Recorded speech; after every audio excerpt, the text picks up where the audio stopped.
no, actually gipaano nato sa atong MSWDO nga gipa-examine nato kung tinuod mga buntis no, turn out to be negative no.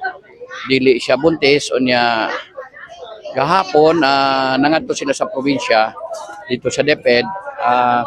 Ang problema nato kay ang complainant is not willing to file a case. So, dili man mo file og kaso ang mga reklamante. So sao nato wala tay mahimo ani. Kung dili sila interested.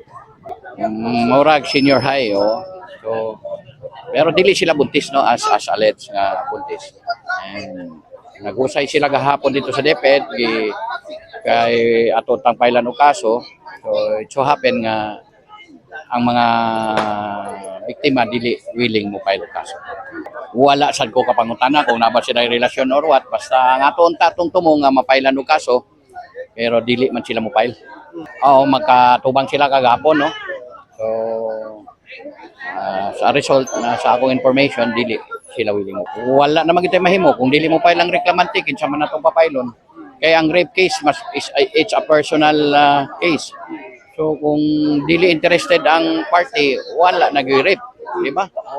Gawas lang sa murder, kaya ang murder pwede ma-represent sa government. Pero kung rape, kinahanglan man gyud ang tagtungod. Nga mingon siya nga gilugo siya, pero kung siya mismo mingon nga wa siya gilugot, sao man nato? Dili man siguro makaapekto kay dili man mo reklamo ang tagtungod, bot pasabot wala rape nga gihimo. Gawas lang kung manindugan gyud tong mga reklamante nga gi-rape sila kana siguro medyo makaapekto siguro mga mahadlok ang atong mga estudyante. Pero since nga dili man sila mo reklamo, bot pasabot wala rape nga nahitabo kay dili man sila mo reklamo. Murag na preso naman siguro to. Nadakpan naman naaman natong COP. Pwede ninyong mapangutana karon. Ang akong naibalan katong nang lugo siyang anak, murag nadakpan na to. Nadakpan na yata.